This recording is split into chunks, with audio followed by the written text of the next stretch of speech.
মিজানুর রহমান আল আজহারি সাহেব কেন বাংলাদেশ ত্যাগ করেছিলেন, কী বা কারণই ছিল? আমরা অনেকে হয়তো জানি না শাইখ মিজানুর রহমান আল আজহারি সাহেব কেন বাংলাদেশ ত্যাগ করে মালয়েশিয়ায় গিয়েছিলেন। মাহফিলগুলোতে জনপ্রিয়তা ছিল তুঙ্গে, তাও কেন বাংলাদেশ ছাড়তে হয়েছিল মিজানুর রহমান আল আজহারিকে? এই বিষয়টি জানতে হলে আমাদেরকে ফিরতে হবে 2020 সালে ফেব্রুয়ারি 6 তারিখে। সাল 2020, 5 ফেব্রুয়ারি তিনি মাহফিলে ছিলেন, মাহফিল করছিলেন এবং তার আরও বেশ বাকি কিছু মাহফিল রয়েছিল। এগুলো ছেড়ে কেন তিনি বাংলাদেশ ত্যাগ করেছিলেন? তিনি বাংলাদেশ ত্যাগ করার সময় তার পোস্টে তিনি বলেছিলেন, সালটি 2020 সাল ফেব্রুয়ারি 6 তারিখে। আসসালামু আলাইকুম ওয়া রাহমাতুল্লাহ। প্রিয় দিনী ভাই ও বোনেরা, পারিপার্শ্বিক কিছু কারণে এখানেই বছরের তাফসির প্রোগ্রাম ইতি টানতে হচ্ছে, তাই মার্চ পর্যন্ত আমার বাকি প্রোগ্রামগুলো স্থগিত করা হলো। রিচার্জের কাজে আবারও মালয়েশিয়ায় ফিরে যাচ্ছি। আল্লাহ রাব্বুল আলামিন সুযোগ করে দিলে আবারও দেখা হবে, কথা হবে কুরআনের মাহফিলে ইনশাআল্লাহ।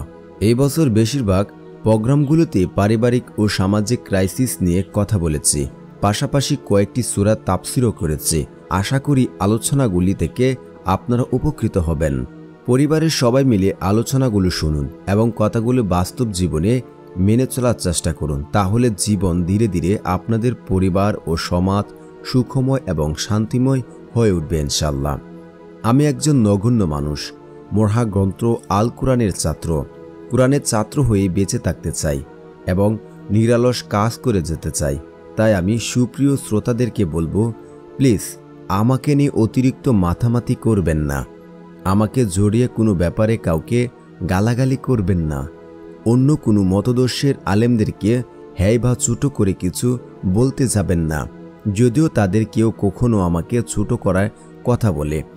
অনুরূপভাবে কোথাও আমাকে ডিফারেন্স করে বা তর্ক বা কমেন্ট করতে চাইলে ভদ্রতা বজায় রেখে যৌক্তিকভাবে এবং বিনয়ের সাথে সেটা করবেন। সত্য একদিন উন্মোচিত হবে ইনশাআল্লাহ। আল্লাহ তাআলার অশেষ মেহেরবানিতে দেশের আপামর জনসাধারণের ভালোবাসা পেয়েছে। জানি না সেজদায় পড়ে কতটুকু অশ্রু ঝরালে এবং কোন ভাষায় শুকরগুজার হলে যথার্থ শুকরিয়া আদায় হবে।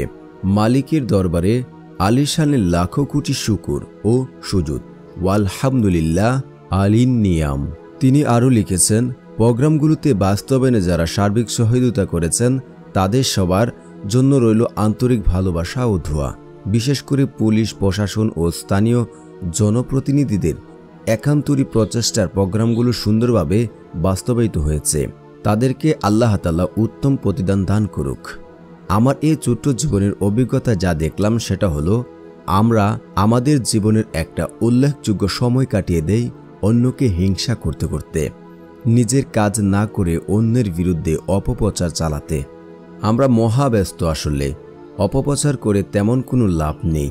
অপপ্রচারে আমি কখনোই মন ক্ষুণ্ণ হই না, আমার বিশ্বাস আপনারও হবেন না, কারণ অপপ্রচারগুলো আমাদের প্ররোচনার দায়িত্ব পালন করেছে। আলহামদুলিল্লাহ, হকের পথে বাধা বিব্রতি আসবে, এটাই স্বাভাবিক। যে পথে কাঁটা নেই সে পথ নয়, সেটা কার্পেট, আর কার্পেট হেঁটে মজলিসে পৌঁছানো যায়, মঞ্জিলে নয়।